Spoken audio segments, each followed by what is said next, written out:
Hello, and welcome to the Recovery Boost Capability Building Online Training Program. This program is brought to you by the State Insurance Regulatory Authority in conjunction with the Social Research Centre.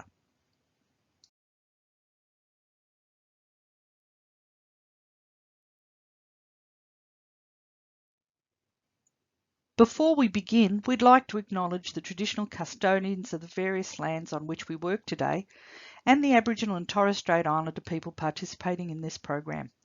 We pay our respects to elders past, present and emerging and recognise and celebrate the diversity of Aboriginal peoples and their ongoing cultures and connections to the lands and waters of New South Wales.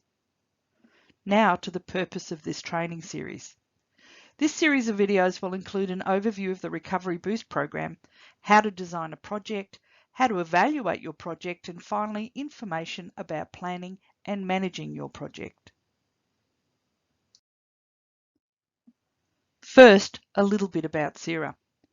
SIRA is the State Insurance Regulatory Authority, which is a New South Wales government agency that regulates a number of state-based insurance schemes in New South Wales, including the motor accident CTP, workers' compensation, and over the last few years, the home building compensation schemes. In recent years, SIRA has been moving from the previous role as a regulator of insurance to a broader role with greater responsibility to steward these schemes and also have a legislative remit to look at prevention and look more holistically at the schemes that SIRA is responsible for.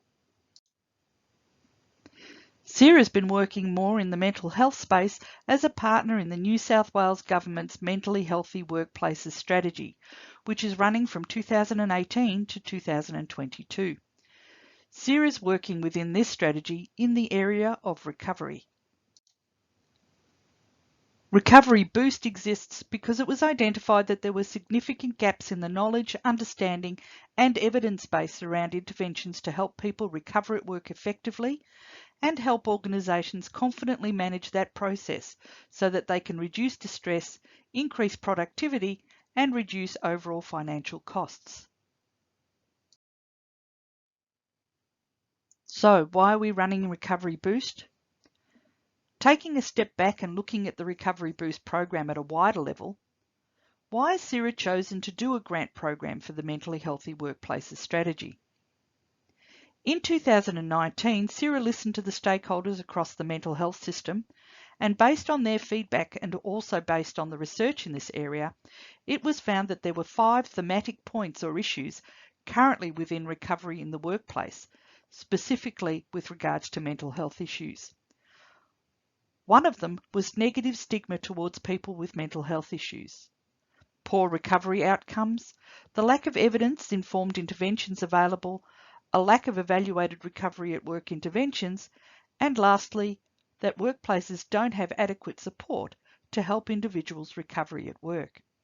With those 5 points in mind, SIRA came to the conclusion that a grant program would help facilitate building strengths in all of those areas, and want to address these core issues through funding projects that will address some of these problems. A bit of background on the recovery at work journey and how SIRA looks at mental health. If we imagine the mental health journey as a spectrum, on the far left side of this graphic, you'll have a healthy worker, but sometimes things can go wrong. As you move to the right of the spectrum, you can be at risk of mental health issues. You can have mild or moderate mental health issues, or you can be at the most extreme end, which is on the far right-hand side of the image, which can include sickness and absence from work. This journey diagram comes from a Black Dog paper in 2014 that's based on a lot of research. Importantly, there are 4 different types of interventions to help people when they hit the crisis point represented at the far right of this graphic. We call them tertiary extensions, and we should keep these in mind as we discuss the Recovery Boost program.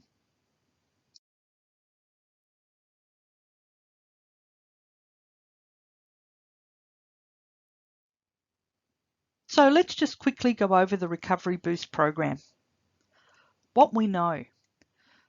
Workplaces play an important role in preventing mental health issues and supporting recovery. Support provided by workplaces can lead to improved financial and social outcomes for employers and employees. there's currently only a small evidence base of what workplace-based solutions for mental health issues work well. Recovery Boost aims to increase the evidence for successful approaches to supporting mental health recovery in the workplace.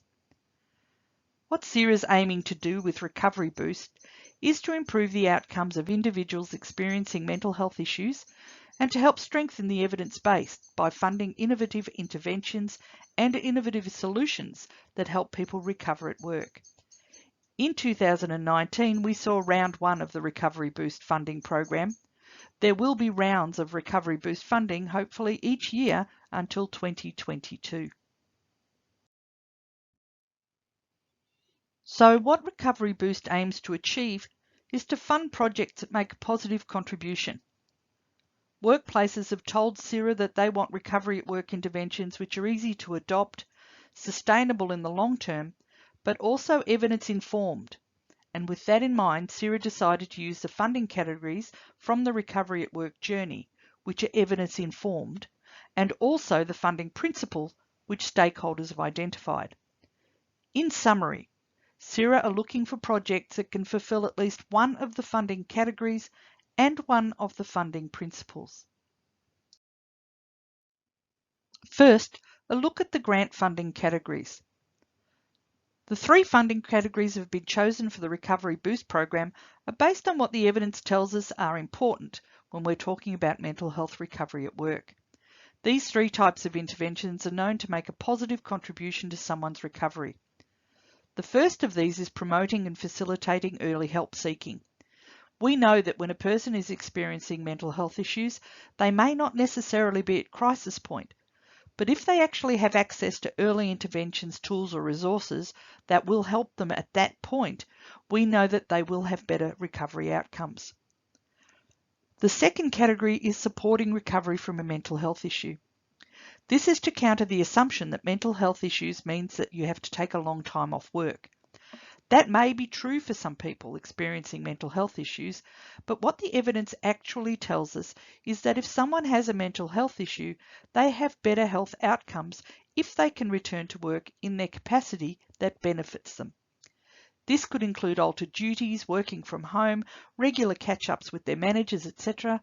But what's important with this one is that the evidence shows that if we can get people back to work after experiencing mental health issues, they will have better outcomes.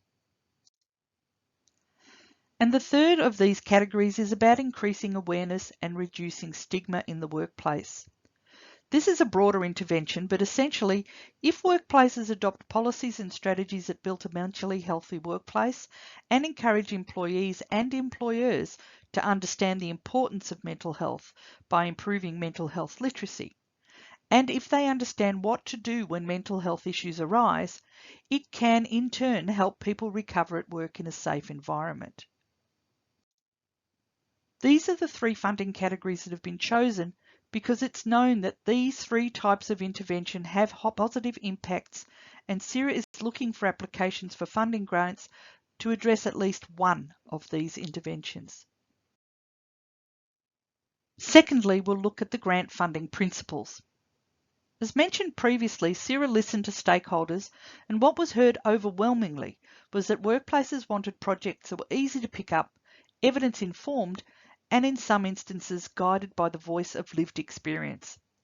With that in mind, SIRA is looking for projects that address at least one of these 3 types of funding principles.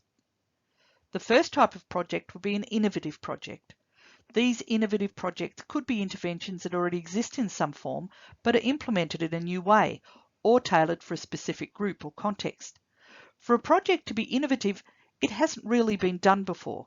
The idea here is that SIRA wants to build the evidence base through this grants program and determine the outcomes of these new interventions and their impacts in the workplace. Evaluation of projects is important for building the evidence base for innovative interventions. The second of these principles is adoptability in the workplace, which speaks to the idea that workplaces need support and want something that they can just pick up and run with.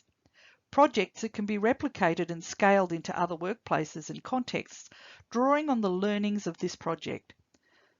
We're looking for projects that are easy for workplaces to adopt with limited resources. The third of these principles is around sustainability. There are a lot of great projects out there, but they can require a lot of on-costs after their implementation. The aim here is to have a project which is sustainable past the funding end date. This is a continuation of the project, sustainable within the organisation's funding and resource arrangements. This is an important facet as well for this program. As with the funding categories, we're looking for projects that can meet at least one of these funding principles. There are 3 stages to the grant application process. The first is to check your eligibility to see if your project meets one of those funding criteria or funding principles. The second is to submit your application, and the third is the notification to successful applicants. In terms of project applications, there are a few things that SIRA consider particularly important, including what the project's aiming to deliver, what are the project's expected outcomes, what's delivered, what's the evidence that the project is needed. For example, what information do you have that warrants this project being funded?